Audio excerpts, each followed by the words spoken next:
तेरा लहू बड़ा कीमती है प्रभु, तेरा लहू बड़ा कीमती है, तेरा लहू बड़ा कीमती है प्रभु, तेरा लहू बड़ा कीमती है।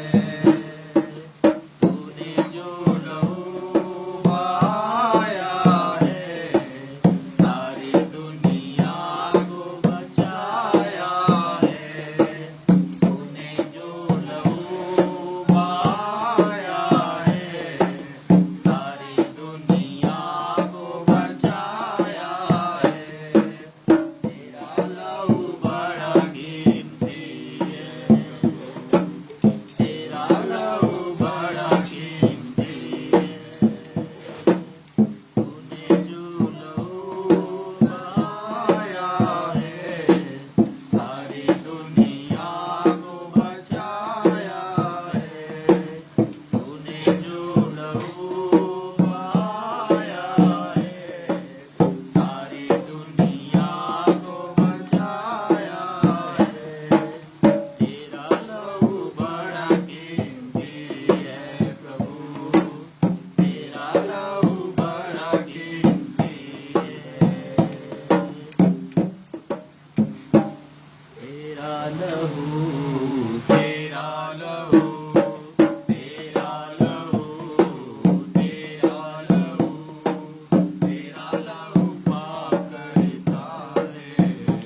संभालती है, वैसे यीशु संभालेगा।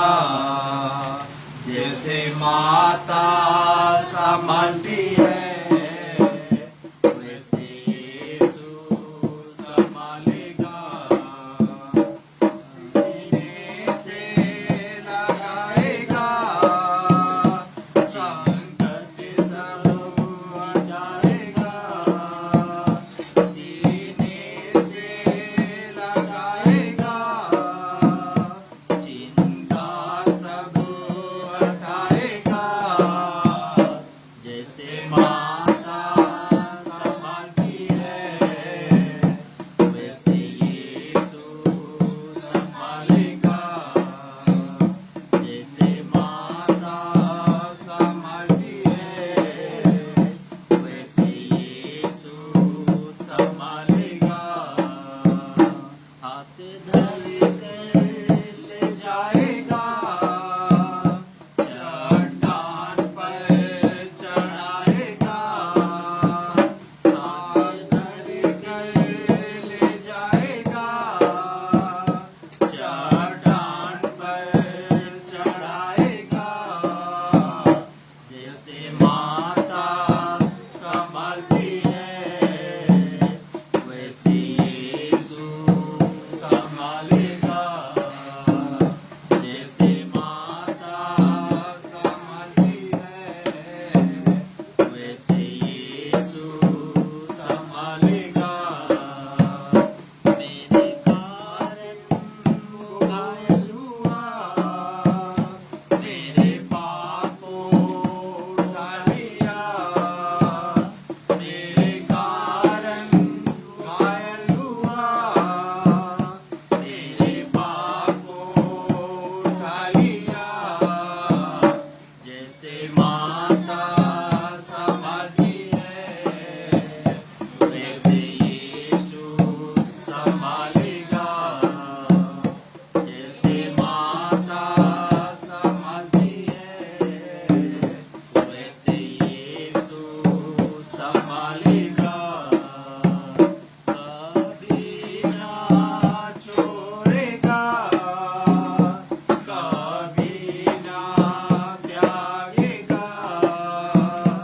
कभी ना छोड़ेगा, कभी ना त्यागेगा। जैसे माता संभालती है, वैसे यीशु संभालेगा। जैसे माता संभालती है, वैसे यीशु संभालेगा। धन्यवाद प्रभु जी, सुंदर समय के लिए, सुंदर दिन के लिए प्रभु जी। एक बार फिर आपने मौका दिया प्रभु जी कि आपके इस महान गीतों को हम गा सके प्रभु जी, और आपके नाम की महिमा कर सके प्रभु जी। ये हमारे लिए बड़ी खुशी की बात है प्रभु जी। आपने हम जैसे पापियों से प्रेम किया, हमारे जीवन बचाने के लिए प्रभु जी आपने अपने जीवन को कुर्बान कर दिया। अपने पवित्र लहू को बहाया, जिसके द्वारा हमें पापों की क्षमा मिली प्रभु जी। हमें एक नया जीवन मिला प्रभु जी। हमें पवित्र आत्मा से आपने भरा प्रभु जी। अपने पवित्र वचन को हमें दिया प्रभु जी। हमें अपनी पवित्र संगति में रखा प्रभु जी। इसके लिए हम आपको धन्यवाद देते हैं प्रभु जी। आप बढ़े प्रभु जी, हम घटे प्रभु जी। आपको आदर मिला, आपको जय मिले प्रभु जी। प्रभु जी हम सबको प्रभु जी अपने अनुग्रह, अपने ज्ञान, अपनी पहचान इसी तरह बढ़ाते रहिए प्रभु जी। और प्रभु जी हमारे अंदर जो भी कमजोरियाँ उसे दूर कीजिए प्रभु जी। जो भी आलसपना है उसे दूर कीजिए। और प्रभु जी हमें मेहनत करना सिखाइए प्रभु जी। आप पे भरोसा रखना सिखाइए प्रभु जी। हमारे विश्वास को मजबूत कीजिए प्रभु जी। हम आपस में प्रेम रख सके प्रभु जी, और आपकी आज्ञाओं के अनुसार हम चलने वाला बन सके प्रभु जी। और हम प्रार्थना करते थे खासकर मैं अपने आप को, कृषि को, गीता को, रियान को, नितिन को, माधव को, रितिन को, बबलू को, कमला को, और उनके बच्चे को प्रभु जी, आकाश को, संध्या को, उनके बच्चे को, संध्या मणि को प्रभु जी, और प्रभु जी सरिता बहन उसके परिवार को प्रभु जी, और रमन उसके परिवार, उनके बच्चों के लिए प्रभु जी, बकरी उनके परिवार के लिए, आगे उसके परिवार, उनके बच्चों के लिए प्रभु जी, आमोस उसके परिवार के, सुभाष उसके परिवार के प्रभु जी, और भी जितने भाई बहन हमारे कलीसिया में प्रभु जी, और हमारे जितने आगे हैं, लीडर हैं, हर एक के लिए हम प्रार्थना करते हैं प्रभु जी। हर एक को प्रभु जी अपने अनुग्रह, अपने ज्ञान की पहचान बढ़ाइए प्रभु जी।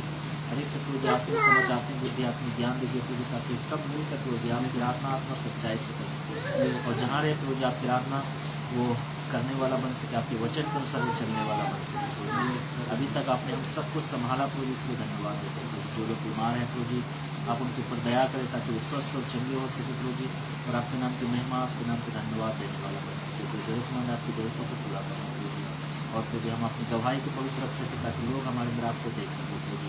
हमारे ज्योति लोगों को सब चमक सके ताकि हमारे भले कामों को देखकर हमारे पिता जो स्वर्ग में है उसकी महिमा और बड़ाई हो सके प्रभु जी। अभी इस आराधना को आपके हाथों में सौंपना प्रभु, आगे जो कुछ करते हैं सब कुछ आपकी महिमा कर सके। आप बड़े प्रभु जी, हम बड़े प्रभु जी, सब कुछ आपके प्रिय बेटे यीशु मसीह के नाम से मांगते हैं।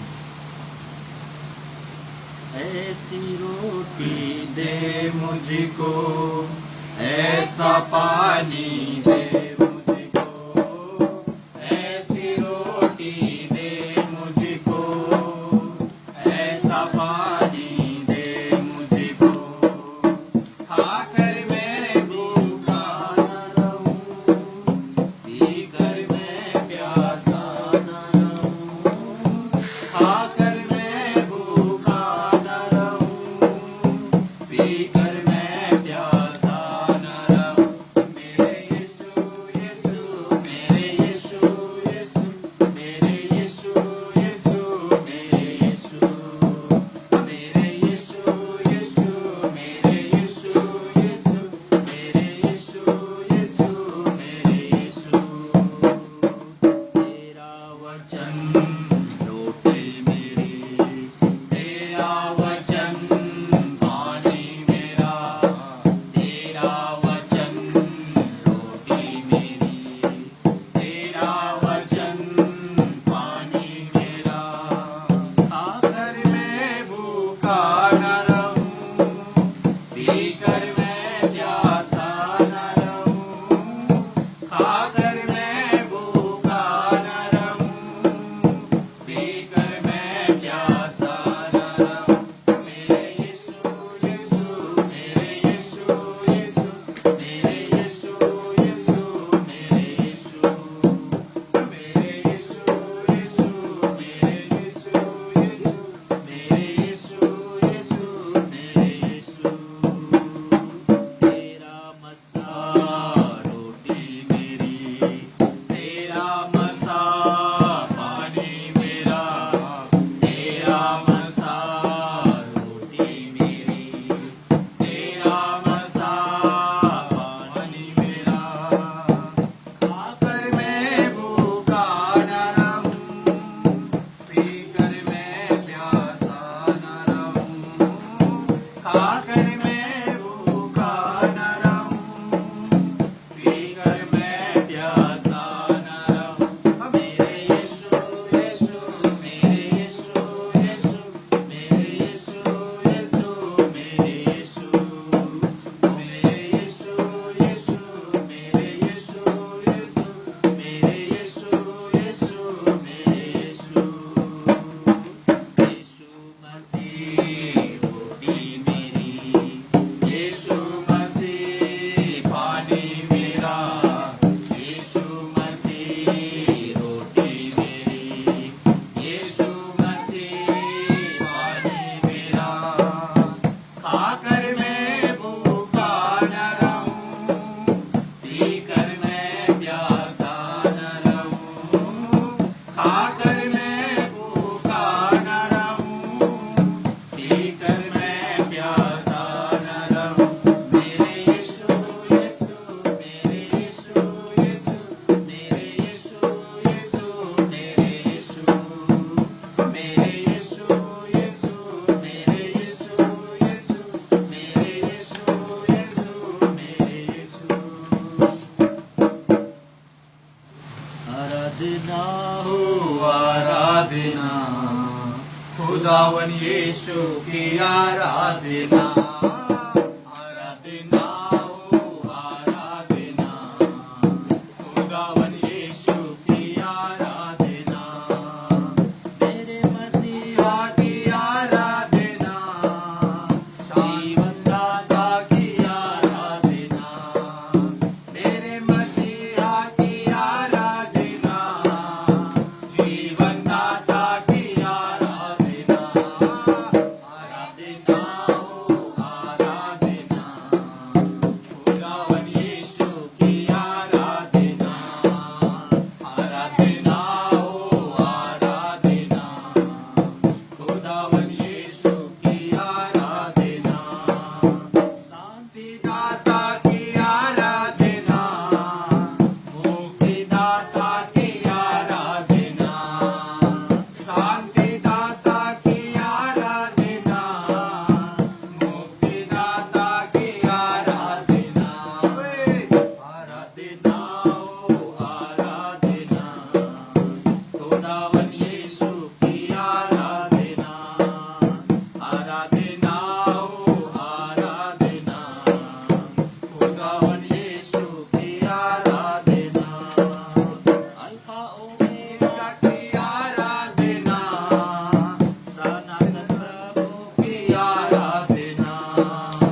के राजा की आराधना, प्रभु के प्रभु की आराधना, राजा के राजा की आराधना, प्रभु के प्रभु की आराधना, आराधना ओ आराधना, खुदावन यीशु की आराधना, आराधना ओ आराधना, खुदावन यीशु की आराधना, पवित्र प्रभु की आराधना, प्रेमी पिता की आराधना, पवित्र प्रभु की आराधना, प्रेमी पिता की आराधना, आराधना ओ आराधना, खुदावन यीशु की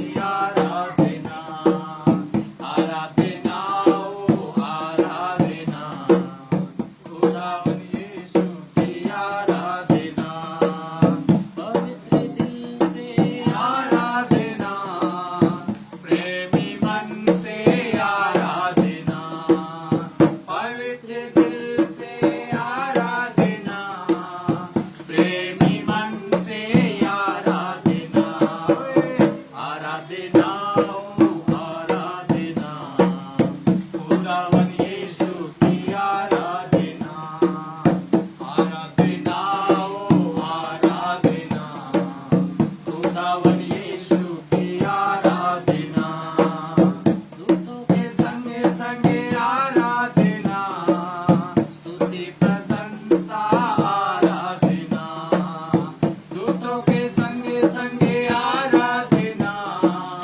स्तुति प्रशंसा आराधना, आराधना ओ आराधना, खुदावन यीशु की आराधना, आराधना ओ आराधना, खुदावन यीशु की आराधना, आराधना ओ आराधना, खुदावन यीशु की आराधना, खुदावन यीशु की आराधना। आमेन। बहुत बहुत धन्यवाद। आइए हम परमेश्वर के वचन से देखेंगे। हम निकालेंगे कुलस्यों की पत्री 1 अध्याय। कुलस्यों की पत्री 1 अध्याय।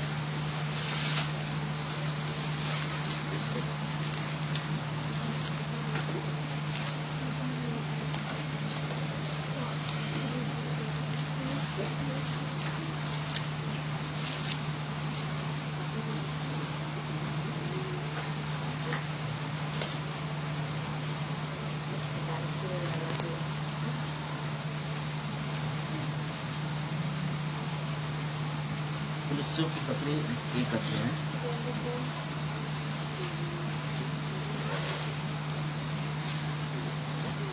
एक से लेकर 14 तक पढ़ेंगे। पौलुस की ओर से, जो परमेश्वर की इच्छा से मसीह यीशु का प्रेरित है, और भाई तीमुथियुस की ओर से, मसीह में उन पवित्र और विश्वासी भाइयों के नाम जो कुलस्यों में रहते हैं, हमारे पिता परमेश्वर की ओर से तुम्हें अनुग्रह और शांति प्राप्त होती रहे। हम तुम्हारे लिए नित्य प्रार्थना करके अपने प्रभु यीशु मसीह की पिता अर्थात परमेश्वर का धन्यवाद करते हैं, क्योंकि हमने सुना है कि मसीह यीशु पर तुम्हारा विश्वास और सब पवित्र लोगों से तुम प्रेम रखते हो, उस आशा की वस्तु के कारण जो तुम्हारे लिए स्वर्ग में रखी है, जिसका वर्णन उस सुसमाचार के सत्य वचन से सुन चुके हो, जो तुम्हारे पास पहुंचा है। जैसा जगत में भी फल लाता है और बढ़ता जाता है, वैसे जिस दिन से तुमने उसको सुना है और सच्चाई से परमेश्वर का अनुग्रह पहचाना है, तुम में भी ऐसा ही करता है। उसकी शिक्षा तुमने हमारे प्रिय सहकर्मी इपाफ्रस से पाई, जो हमारे लिए मसीह का विश्वास योग्य सेवक है। उसने तुम्हारे प्रेम को जो आत्मा में है हम पर प्रकट किया।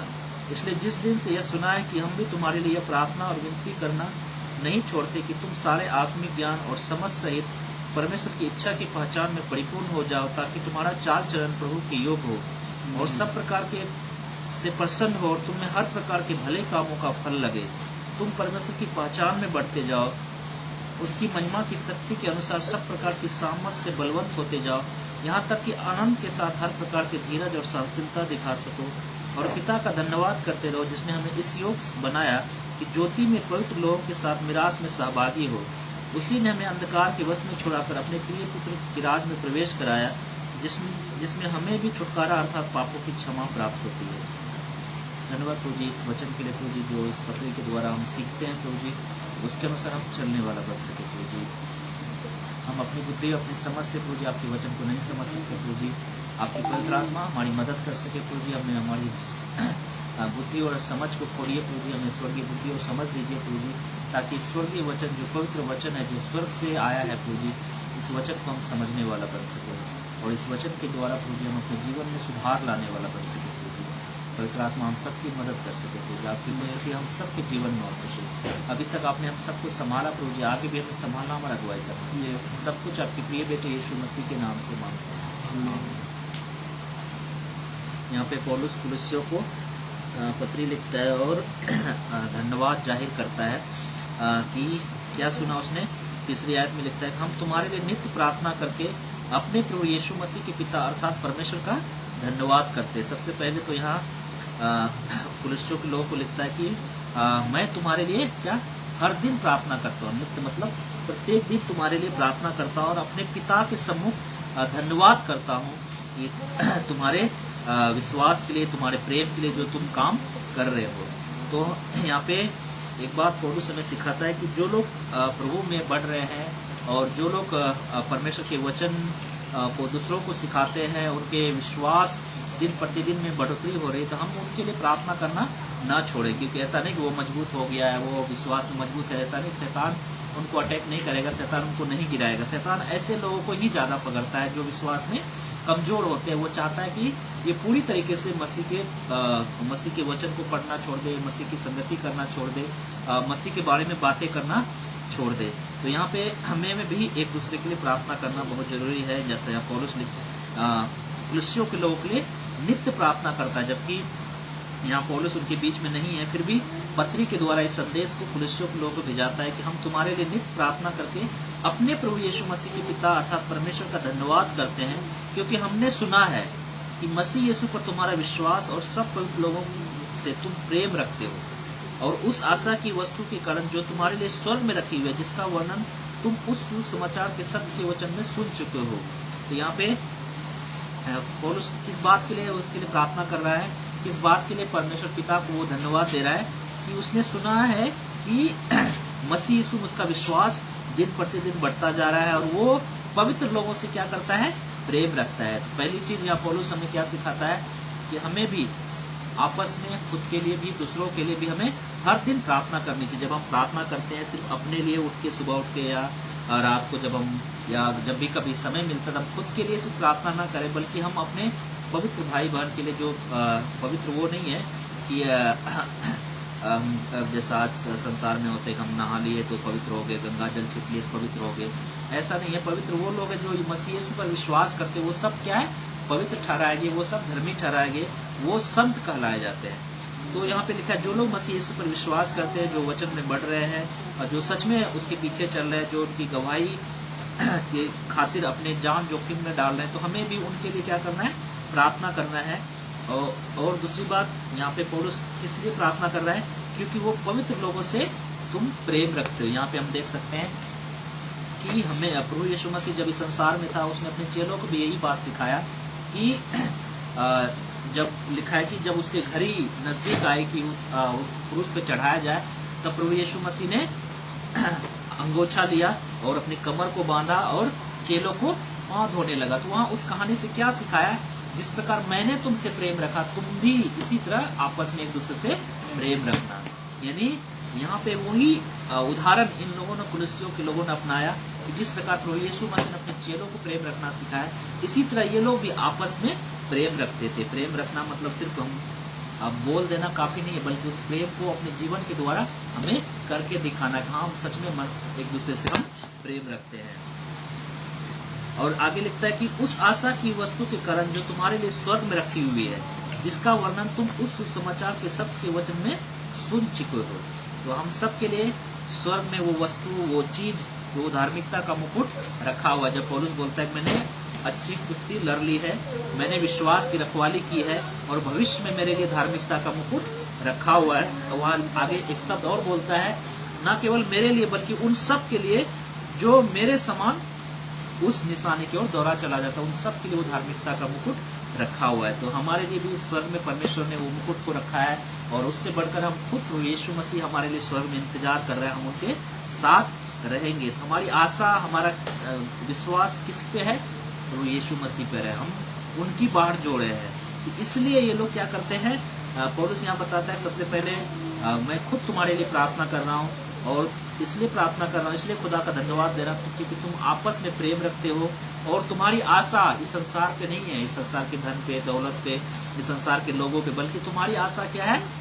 उस वो स्वर्गीय वस्तुओं पर है जहाँ मसीह वर्तमान है। इसलिए पौलुस अपने पत्री में लिखता भी है, तो अपना ध्यान कहाँ पे लगाओ? स्वर्गीय वस्तुओं पर लगाओ जहाँ प्रभु यीशु मसीह वर्तमान है, विराजमान है। आगे लिखता है कि 6 आयत में, जो तुम्हारे पास पहुंचा और जैसा जगत में भी फल लाता और बढ़ता जाता है, वैसे जिस दिन से तुमने उसको सुना और सच्चाई से परमेश्वर के अनुग्रह को पहुंचाया, तुमने ऐसा ही करता है। उसी की शिक्षा तुमने हमारे प्रिय सहकर्मी एपाफ्रस से पाई, जो तुम्हारे लिए मसीह का विश्वास योग्य सेवक है। उसी ने तुम्हारे प्रेम को जो आत्मा में है हम पर प्रकट किया। इसलिए जिस दिन से यह सुना है कि हम भी तुम्हारे लिए प्रार्थना और विनती करना नहीं छोड़ते कि सारे आत्मिक ज्ञान और समझ सहित परमेश्वर की इच्छा की पहचान में परिपूर्ण हो जाओ। यहाँ पे पौलुस प्रार्थना कर रहा, आज के मसीह भाई बहन जैसा प्रार्थना नहीं करता था उस समय, मैं तुम्हारे लिए प्रार्थना करूंगा, तुम्हारे 2 BHK घर मिल जाए, मैं तुम्हारे लिए प्रार्थना करूँ। प्रभु यीशु मसीह बोला, उन सब चीजों के लिए प्रार्थना मत करो, वो मैं ऑलरेडी तुम्हें दूंगा। इसलिए पहले तुम परमेश्वर की राज और धार्मिकता की खोज करो, ये सब वस्तुएं तुम्हें मिल जाएंगी। क्योंकि संसारिक लोग इन सब वस्तुओं की चिंता करते हैं, लेकिन तुम तो मेरे संतान हो, तुम्हें इन सब वस्तुओं की चिंता करने की जरूरत नहीं है, मुझे तुम्हारा ध्यान है। लेकिन आज के हम क्या प्रार्थना करते हैं? हम इन्हीं बातों के लिए प्रार्थना करते हैं, संसारिक चीजों के लिए, क्योंकि हमें पता है जब हम इन बातों के लिए प्रार्थना करेंगे तभी लोग आएंगे, तभी लोग हमारे साथ जुड़ेंगे, तभी भीड़ इकट्ठी होगी। क्योंकि लोगों को वही चीज चाहिए, मसाला चाहिए। और मसाला कब आएगा? जब हम उनके रोगों को दूर करेंगे, जब हम उनके बीमारियों को दूर करेंगे, उनका एक गरीबी है तो उनकी गरीबी दूर हो जाएगी, उनको घर मिल जाएगा। तो इस वजह से वो हमारे बीच में आएंगे, हमारे बीच में जुड़ेंगे। तो लेकिन यहाँ पे अच्छी बात है, वो सब चीज़ों के लिए भी प्रार्थना करनी चाहिए। लेकिन यहाँ पौलुस जो हमें सिखाता है कि हमें किन बातों के लिए प्रार्थना करनी चाहिए। यहाँ पे सबसे पहली बात यहाँ लिखा है कि इसलिए जिस दिन से यह सुना है कि हम भी तुम्हारे लिए प्रार्थना और विनती करना नहीं छोड़ते। किस बात के लिए? तुम सारे आत्मिक ज्ञान और समझ सहित परमेश्वर की इच्छा की पहचान में परिपूर्ण हो जाए। क्या बात के लिए पहली बात प्रार्थना कर रही है पौलुस? क्या प्रार्थना कर रहा है? कि तुम किसकी पहचान में बढ़ो? लिखा है कि आत्मिक ज्ञान और समझ सहित परमेश्वर की इच्छा की पहचान में परिपूर्ण हो जाओ। अच्छी बात है, तुम विश्वास में बढ़ रहे हो, तुम आपस में प्रेम रख रहे हो, लेकिन मैं ये प्रार्थना करता हूँ कि तुम सारे आत्मिक ज्ञान और समझ सहित परमेश्वर की इच्छा की पहचान में तुम आगे बढ़ो, उनकी इच्छा को जानो, उनकी इच्छा के अनुसार जीवन को तुम जीने वाला बन सको। जब प्रभु यीशु मसीह संसार में था, उसको बोला कि प्रभु हमारे पास तो रोटी नहीं है, तो उसने बोला कि मेरा चलो हम कुछ खा लेते हैं। उसने बोला मेरा भोजन यह है कि मैं अपने भेजने वाले की इच्छा को पूरा करूं। तो यहाँ पे वही पौलुस यहाँ सिखाना चाहता है, हमें मसीह के आत्मिक ज्ञान और उसकी इच्छा की पहचान में हमें बढ़ना है। इसलिए हमें पौलुस यहाँ बताता है कि हम एक दूसरे की क्या चीज़ों के लिए प्रार्थना करना। सबसे पहली बात यहाँ बताता है कि हम प्रार्थना करें कि हम लोग, मैं खुद या आप और बाकी लोग भी सारे आत्मिक ज्ञान और समझ सहित परमेश्वर की इच्छा की पहचान में वो बढ़ते जाए, परिपूर्ण होते जाए। और आगे प्रार्थना करते हैं ताकि तुम्हारा चाल चलन प्रभु के योग हो। हमारा चाल चलन कब सही होगा?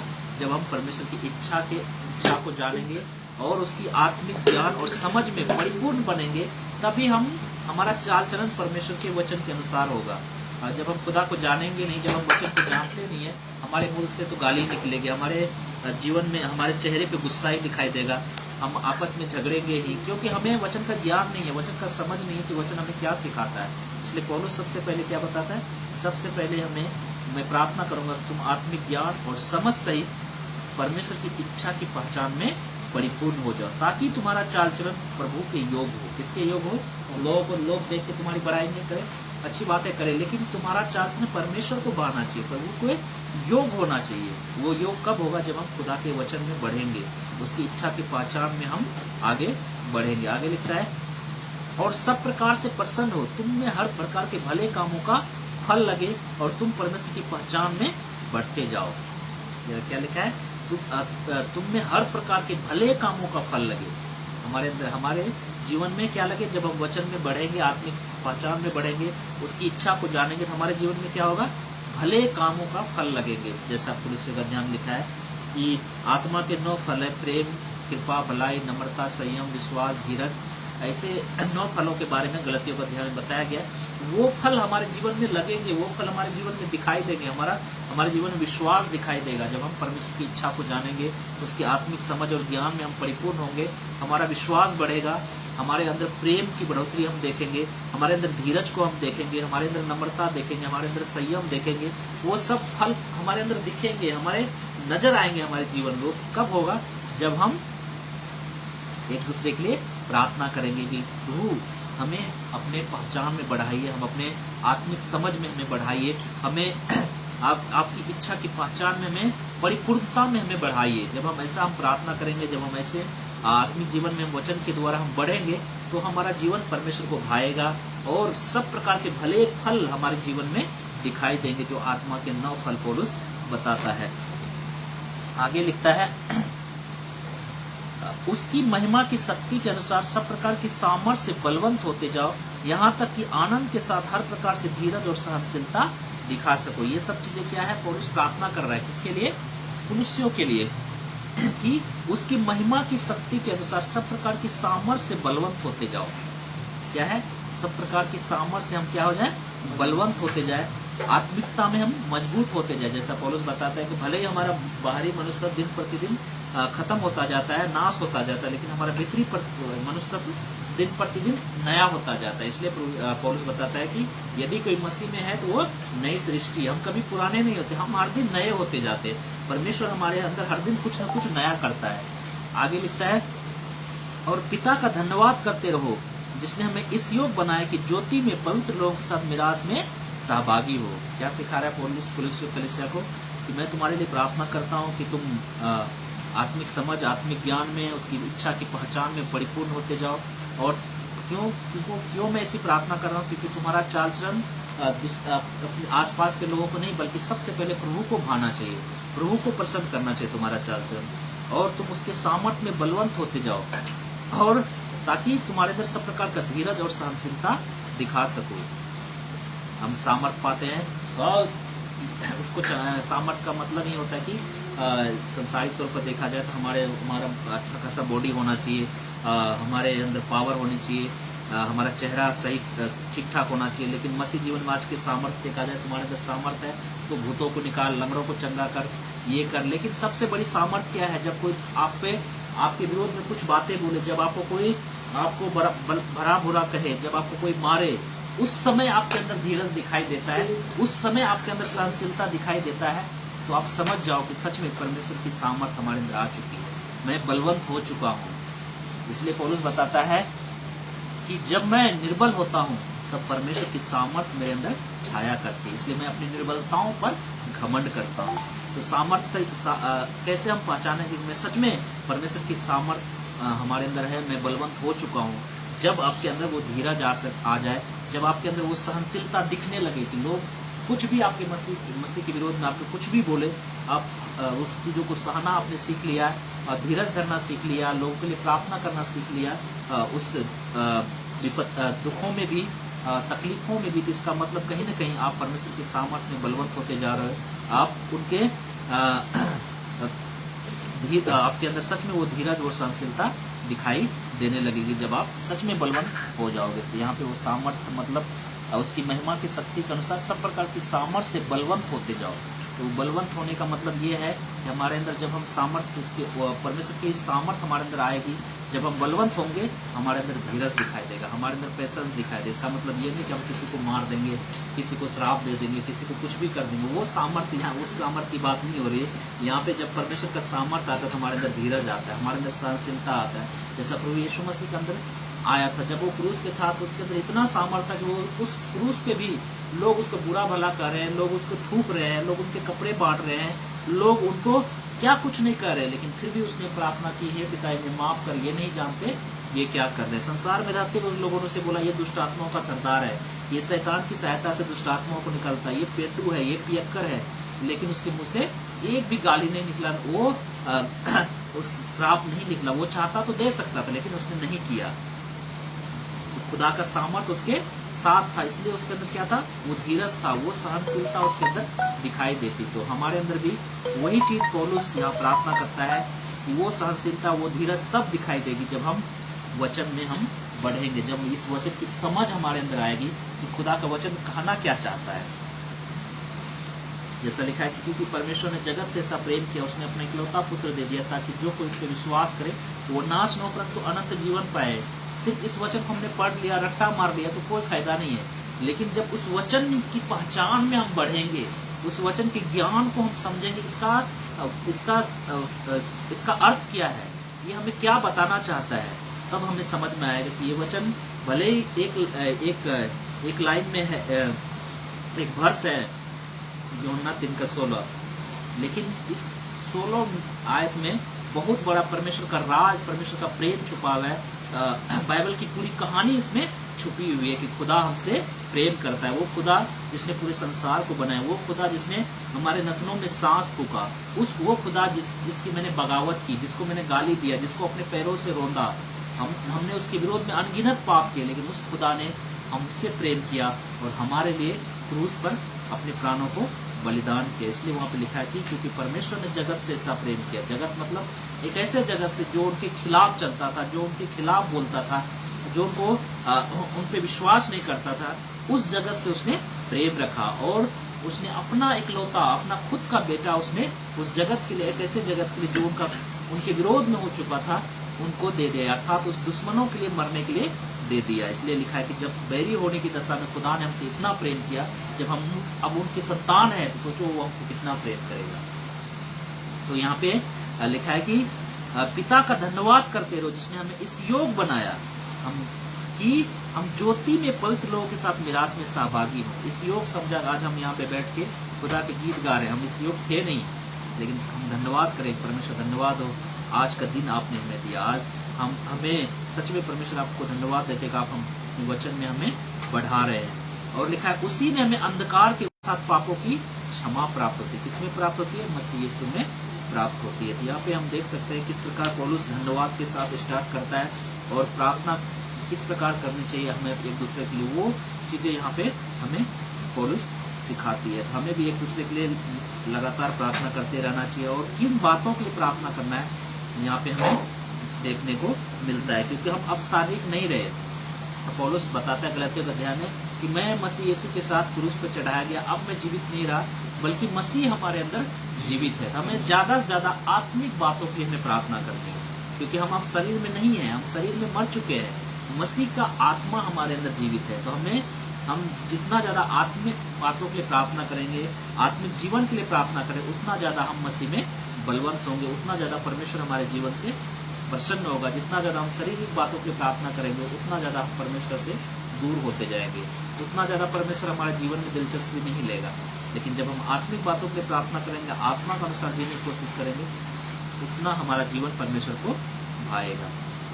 धन्यवाद प्रभु जी सुंदर वचन के लिए। एक बार फिर आपने हमें सिखाया प्रभु जी कि हमें भी एक दूसरे के लिए नित्य प्रार्थना करते रहना चाहिए और प्रभु जी हम एक दूसरे के लिए संसारिक बातों के लिए नहीं बल्कि आत्मिक बातों के लिए प्रार्थना करना है कि हम आत्मिक समझ में, आत्मिक ज्ञान में और उसकी इच्छा की पहचान में हम परिपूर्ण बन सके प्रभु जी, ताकि हमारा चाल चलन परमेश्वर को भा सके, उसके योग बन सके, हम परमेश्वर की सामर्थ्य में बलवंत बन सके, ताकि हमारे अंदर वो धीरज, वो सहनशीलता दिखाई दे सके और प्रभु जी हम आपको धन्यवाद देने वाला बन सके कि सच में परमेश्वर आपने हमें अंधकार के वश में छुड़ाकर अपने प्रिय पुत्र को यीशु मसीह के राज्य में प्रवेश कराया है।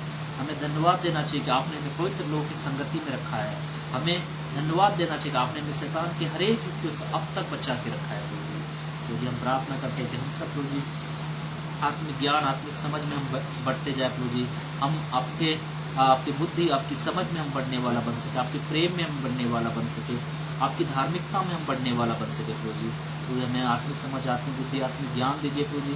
सच में हम आपके प्रेम को समझ सके, सच में आपके वचन को हम समझने वाला बन सके, दिल की गहराई से हम आपसे प्रेम रखने वाला बन सके प्रभु। जिस प्रकार आपने हमसे प्रेम रखा कि अपना कुछ भी आपने रख नहीं छोड़ा, बल्कि सब कुछ आपने हमारे लिए दे दिया प्रभु, ताकि हम आप पे विश्वास करके धर्मी ठहर सके प्रभु। धन्यवाद प्रभु जी, आपने हमारे लिए स्वर्ग छोड़ा, अपना ताकत, अपना सामर्थ, अपने सब कुछ को छोड़ा और हमारे लिए आप दीन बन गए, नम्र बन गए, यहाँ तक कि आपका चेहरा ऐसा बना दे लोग आपको पहचान भी नहीं सकते थे प्रभु जी।